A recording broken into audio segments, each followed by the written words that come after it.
$10,000. Cash only. That's my fee for putting your name forward. Lori sipped her coffee, watching me over the rim of her mug. Think of it as an investment in your future. The words hung between us in the sticky air of Daisy's Diner, a place 3 blocks from our office building that Lori had specifically chosen because none of our colleagues ever ate here. The vinyl booth squeaked beneath me as I shifted my weight, certain I had misheard her. I'm sorry. What? $10,000, she repeated, setting her mug down with a soft clink. That's what it costs to get your application in front of the board. Her tone was casual, as if discussing the weather or weekend plans, not career extortion. I stared at her, this woman who had been my direct supervisor for 2 years. The fluorescent lights above us buzzed softly, casting unflattering shadows across her face. For a moment, I couldn't breathe. That's illegal, I finally managed, my voice barely audible above the clatter of dishes from the kitchen. Lori laughed, a short, dismissive sound. It's business, Melanie. You're paying for access, not the guarantee of promotion. The meeting with the board is where decisions happen. Without my recommendation, there is no meeting. She dabbed the corner of her mouth with a paper napkin. Consider how much this position would boost your salary. 60% increase, at minimum. This is just expediting the process. Before we continue further, thank you for clicking on this video. I'd love to know where you're watching from.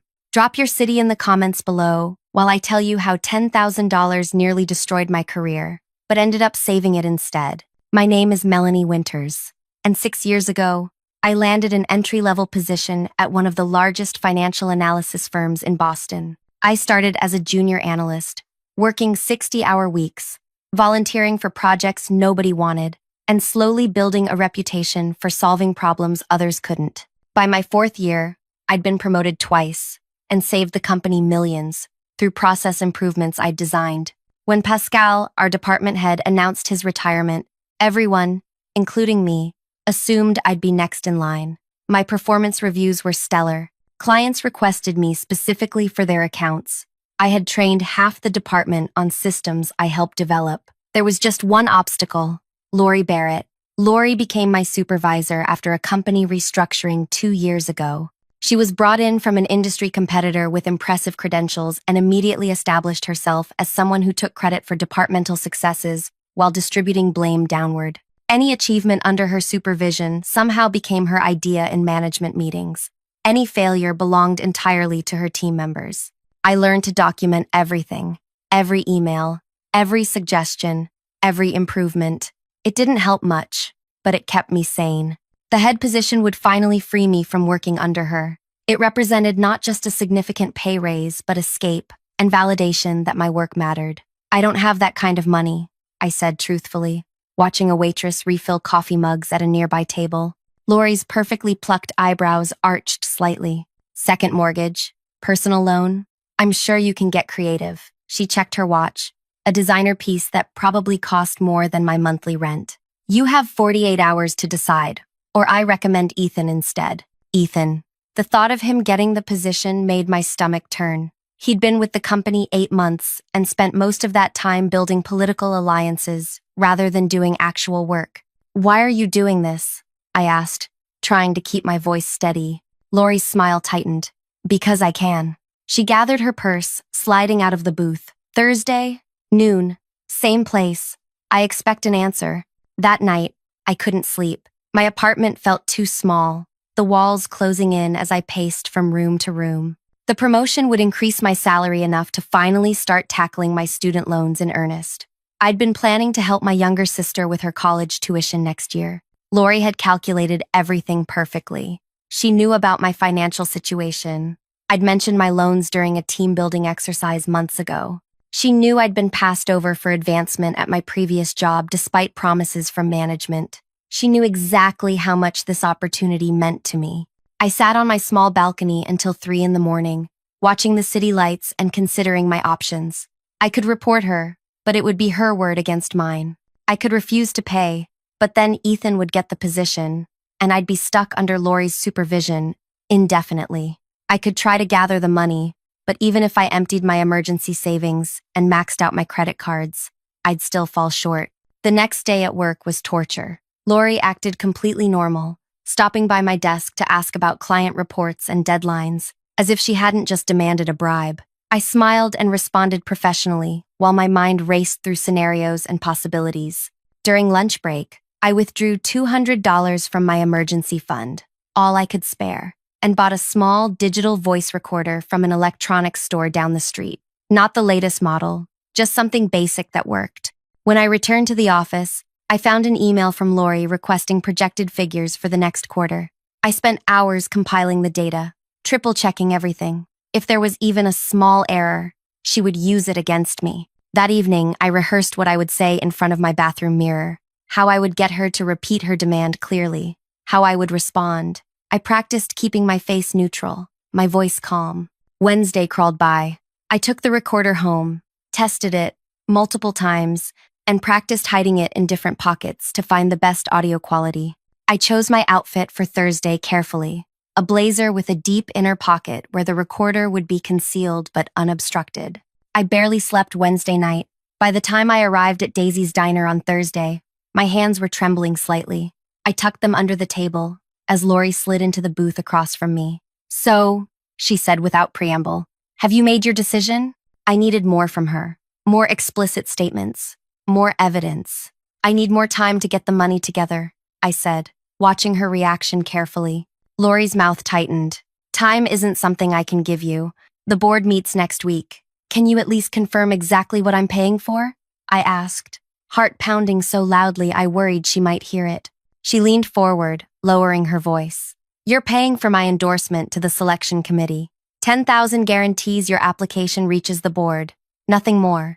And if I refuse?" Her smile was thin and predatory.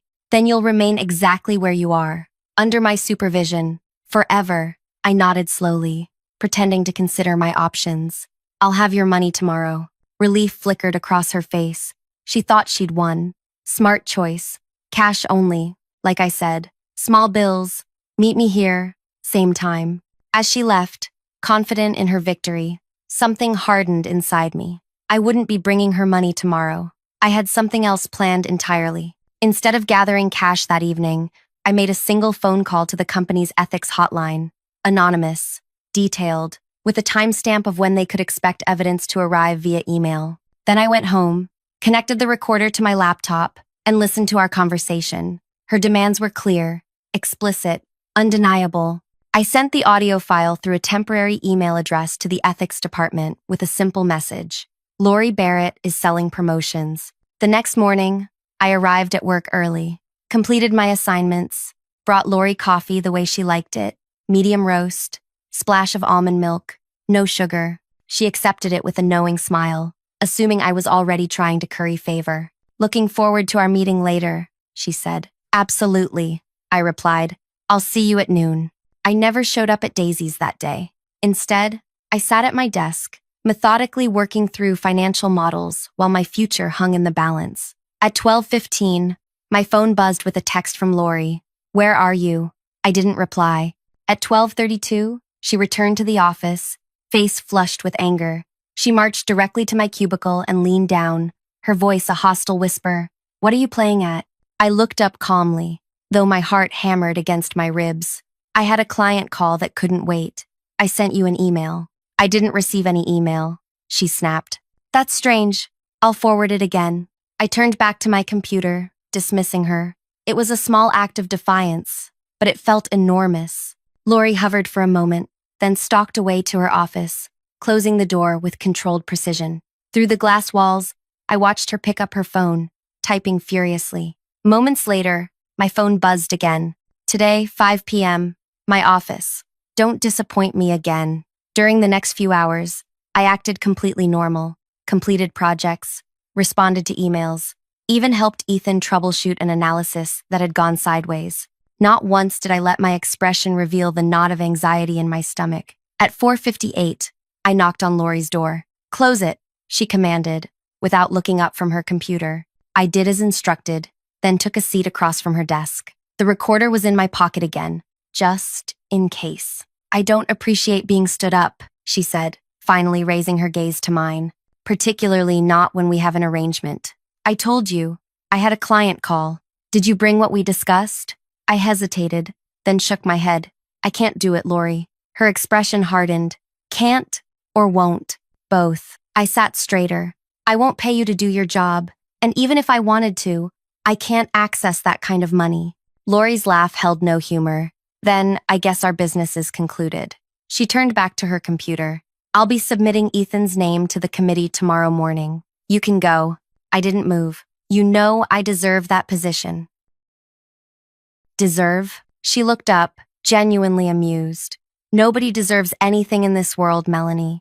You take what you can get. You play the game, and clearly, you don't know how to play. The confidence in her voice made me second-guess my plan for a moment. Was I making a terrible mistake? Would anyone even believe me? Is there anything else? She asked impatiently. I stood slowly. No, nothing else. That evening, I received an email notification for a meeting the following Tuesday. The board review for the department head position. I was not included on the invitation. Ethan's name was the only one listed as a candidate. The weekend passed in a blur of doubt and anxiety. Had I miscalculated? Would the ethics department even act on my report? Or would it be buried like so many workplace complaints? By Sunday night, I was seriously considering calling in sick on Monday, but I didn't.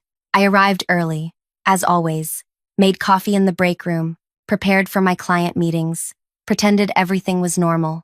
At 10:17 a.m. on Monday, my desk phone rang, an extension I didn't recognize. Melanie Winters speaking. Miss Winters, this is Diane from HR. Could you come to conference room B immediately? My mouth went dry. May I ask what this is regarding? It will be explained when you arrive. Please bring nothing with you.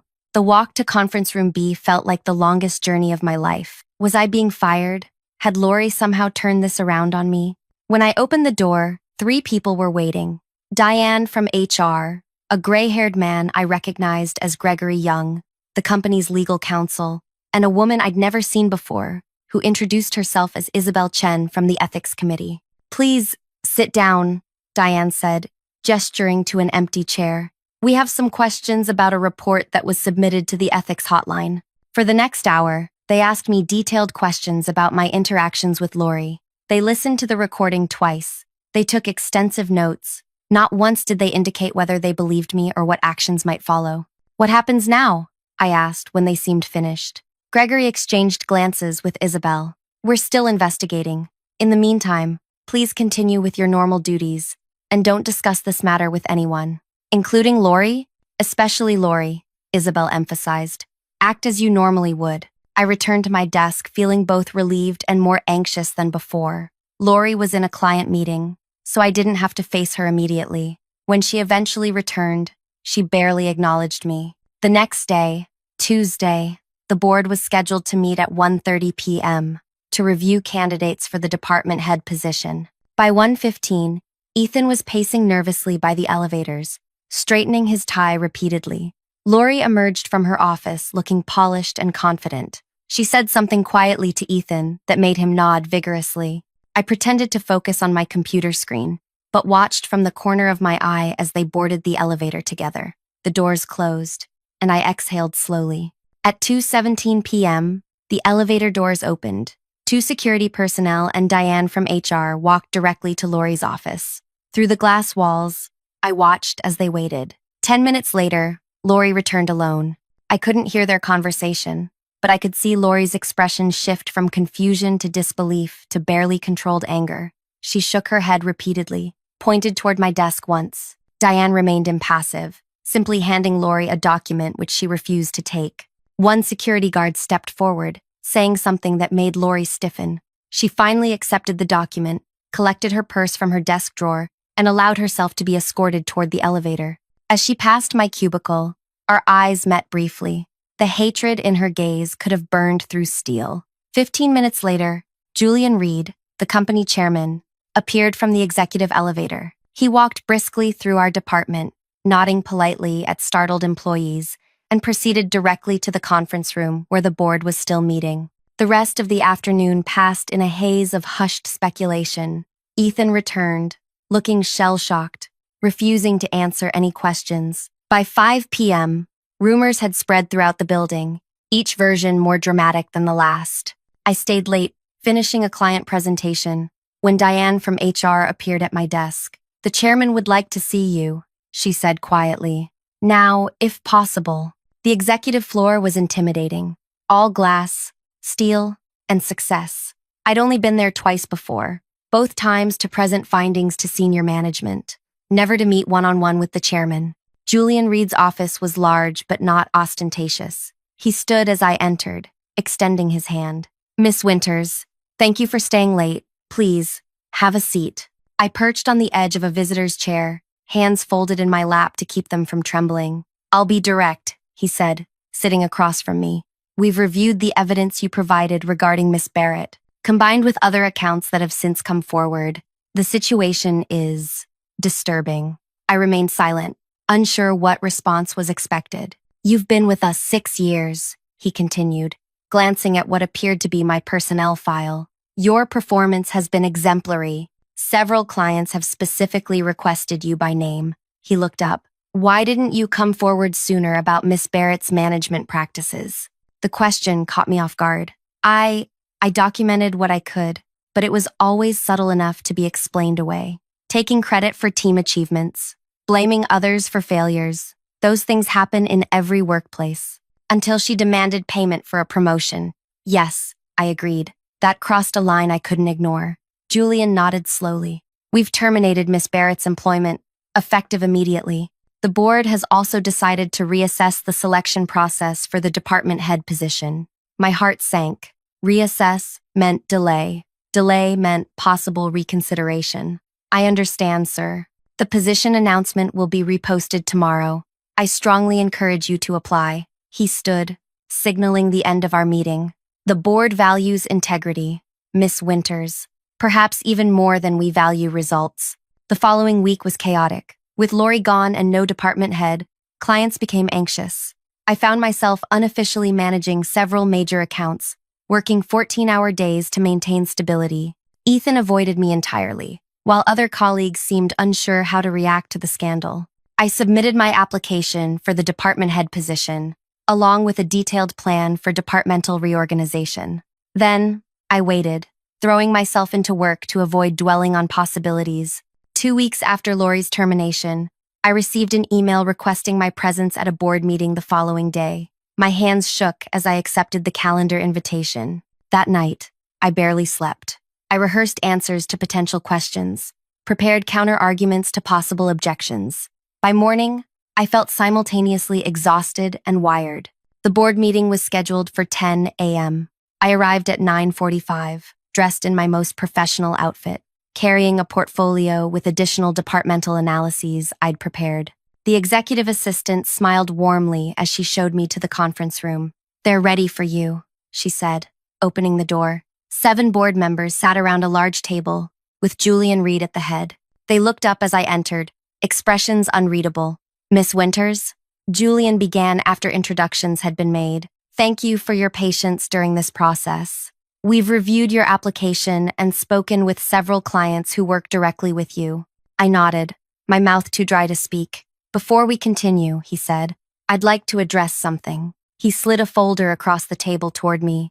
"These are statements from 3 junior analysts in your department. They describe how you personally mentored them when Miss Barrett refused to provide training. They also mention instances where you defended their work to clients when Miss Barrett attempted to place blame on them." I opened the folder with shaking hands, scanning the statements quickly.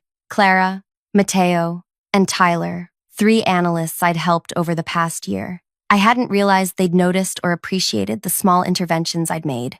"I didn't do anything special," I said finally. "They're talented analysts who just needed someone to believe in them." Julian smiled slightly.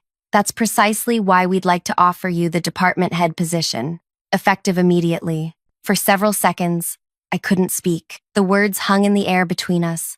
"We'd like to offer you the department head position," as my brain struggled to process them. "Thank you." I finally managed, my voice steadier than I felt. "I'm honored by your confidence in me." Julian nodded, then continued with details about salary, responsibilities, and transition timeline. I absorbed what I could, knowing I'd review everything more carefully later. The meeting concluded with handshakes and congratulations, and I somehow made it back to the elevator before my composure began to crack. I took the rest of the day off, my first personal day in over a year, and walked through the city for hours, letting reality sink in. By evening, I sat on my small balcony with a glass of wine, making notes about immediate priorities once I officially stepped into my new role. The following Monday, Julian personally introduced me to the department as their new head. I stood at the front of our largest meeting room, facing colleagues who, until that morning, had been my peers. Their reactions varied from genuine enthusiasm to barely concealed skepticism.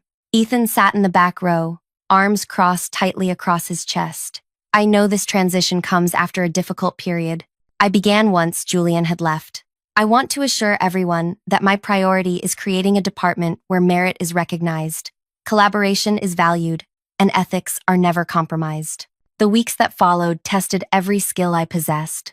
I restructured teams based on strengths rather than seniority. I implemented transparent evaluation processes. I established weekly meetings where anyone could raise concerns without fear of retaliation. Not everyone embraced the changes. Ethan became increasingly resistant, challenging decisions in meetings and undermining directives when he thought I wouldn't notice. 2 senior analysts, who had been Lori's allies, requested transfers to different departments. I approved them immediately, wishing them well. Meanwhile, I promoted Clara, Mateo, and Tyler, the 3 analysts whose statements had supported my application. Their talents flourished with proper recognition, and client satisfaction scores steadily improved under their management. 1 month into my new position, Diane from HR requested a meeting. "We've completed our internal investigation of Lori Barrett's activities," she explained, closing her office door for privacy. "There's something you should know." She slid a folder across her desk. Inside was a list of names, 14 employees spanning 3 departments. Next to each name was an amount. "We believe these are individuals who paid her for various advantages," Diane said quietly. "Promotions, project assignments, favorable reviews. The amounts range from $5,000 to $20,000. I stared at the list, recognizing several names. "Have you spoken with these people?" "Not yet. Legal is still determining the best approach. Some may have felt coerced, as you were. Others may have been willing participants." I thought of the crushing weight I'd felt sitting across from Lori at Daisy's diner. How trapped I'd felt. How alone. "I'd like to be involved in those conversations," I said finally. "At least for the people in my department." Diane hesitated. "That's not standard protocol. I understand, but this isn't a standard situation." After consulting with legal, a compromise was reached. I wouldn't participate in the initial interviews, but affected employees from my department would be offered support afterward, including the option to speak with me confidentially. Over the next 2 weeks, 7 people from the list were called to HR. 5 returned to their desks, looking shell-shocked. 2 never returned at all. Trevor, a talented analyst who joined around the same time I had, knocked on my office door late one evening after his interview. "Do you have a minute?" he asked, voice rough with emotion. I invited him in, closing the door for privacy. "I paid her," he admitted without preamble, $12,000, 3 years ago, for the senior analyst position. He couldn't meet my eyes. I took out a loan, told myself it was just how things worked. The pain in his voice was palpable. "I'm not here to judge you, Trevor." "You should," he said bitterly. "I took the easy way. You refused." "There was nothing easy about what you did," I countered, "and I got lucky. My recording worked. The ethics committee believed me." Trevor finally looked up. "HR says I can keep my position, that I was a victim too. But how do I face everyone? How do I know if I actually deserve to be here?" This question, from this man whose technical skills I'd always respected, struck me deeply. How many talented people walked around carrying similar doubts, wondering if they belonged? "Your work speaks for itself," I told him. "I've seen your analyses, your client relationships. Nobody paid Lori to give you those skills." In the months that followed, our department slowly healed. We implemented anonymous upward feedback channels. We created mentorship programs, pairing junior and senior analysts. We established clear criteria for advancement. The company's legal team worked with affected employees to recover money from Lori where possible. Some received partial reimbursements. Others chose to move forward without pursuing recovery, preferring to leave the entire situation behind. I heard nothing about Lori until nearly 8 months after her dismissal, when I received a LinkedIn notification that she had started a new position at a competing firm. My stomach dropped as I read the title, Director of Talent Development. That evening, I sat in my apartment staring at her profile page, filled with congratulatory comments from new colleagues who had no idea what kind of person they'd just welcomed into their organization. The right thing, the ethical thing, would be to let it go. She'd lost her job. Her reputation at our company was destroyed. Justice, in some form, had been served. But what about her new colleagues? What about the employees who would soon report to her, vulnerable to the same manipulation she'd perfected? I closed my laptop without taking action, but the question lingered. 2 days later, I mentioned the situation to Julian during our monthly check-in. She's at Grayson Financial now, I said casually, leading talent development. Julian's expression revealed nothing. That's unfortunate for them. Do we have any obligation to warn them? He considered the question carefully. Legally, no. Sharing details of her termination could expose us to liability. He studied me for a moment. Does it bother you that she found another position so quickly? It bothers me that she's in a role where she can harm others. After our meeting, I tried to put Lori out of my mind. I focused on department improvements, on client relationships, on mentoring my team. But each time I approved a well-earned promotion or celebrated a team member's achievement, I thought of those 14 names in that HR folder, of other potential victims at her new company. 3 weeks later, I received an unusual email from a former client who had moved to Grayson Financial 6 months earlier. She wanted to meet for coffee, off-site, after hours. We met at a small cafe far from both our offices. Rachel looked nervous, glancing around repeatedly as we settled at a corner table. I needed to ask you something, she began after ordering. The new director of talent development at Grayson, Lori Barrett. She worked at your firm, right? I nodded, keeping my expression neutral. Rachel leaned forward, lowering her voice. There are rumors about how she operates. She's implementing a new talent acceleration program with exclusive mentoring opportunities, but the selection criteria are incredibly vague. She hesitated. Last week, she suggested I might be a perfect candidate for the program, but mentioned it would require a significant personal investment. My blood ran cold. 3 months into her new role, and Lori was already establishing the same predatory system. What would you like me to do? I asked carefully. I need to know if I'm being paranoid. Is this normal practice? No, I said firmly. It's not normal, and it's not acceptable. Rachel visibly relaxed. That's what I thought, but she made it sound so routine, like this happens everywhere. She looked down at her coffee. She mentioned she'd run a similar program at your company with great success. Said several people had advanced to leadership through it. The audacity was breathtaking, using her position at our company as a reference point, implying institutional approval of her extortion scheme.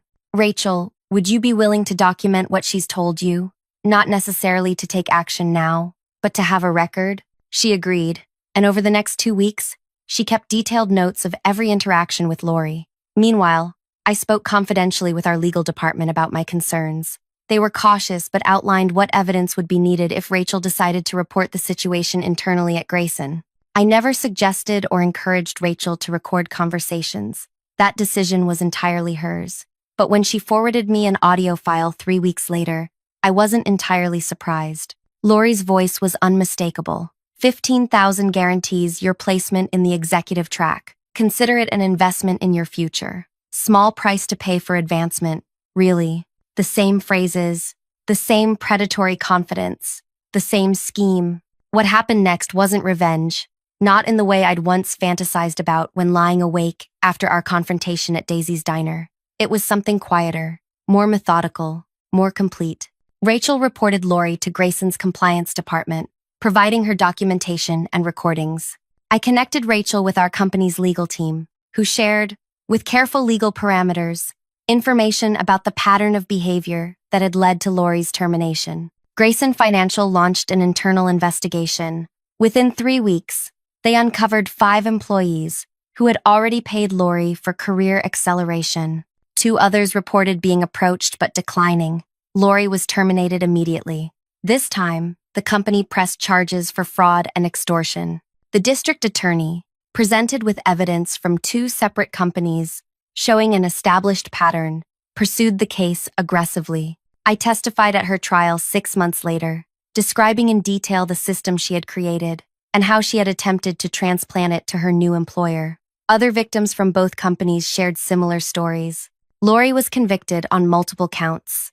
The judge, noting the calculated nature of her actions and the abuse of professional trust, sentenced her to 4 years in prison and full restitution to all identified victims. But the most significant consequence wasn't the criminal penalty. It was the industry-wide conversation her case sparked about ethical leadership and power dynamics in corporate settings. 3 major financial firms implemented anonymous ethics reporting systems modeled after the one that had protected me. 2 industry publications ran feature articles on detecting and preventing similar schemes. The 14 names on that HR list, they all eventually came forward, freed from shame by the public exposure of Lori's methods. Most continued their careers, their confidence slowly rebuilding with proper support and recognition. As for me, I still run my department with transparency and integrity.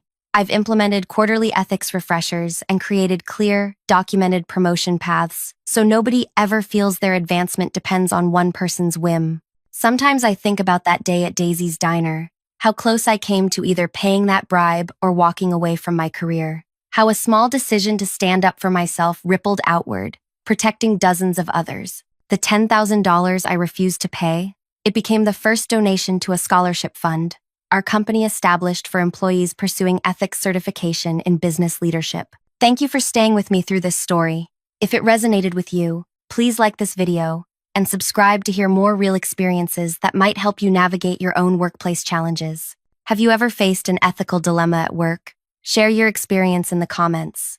Your story might help someone else find the courage to stand up for what's right, even when it feels impossible.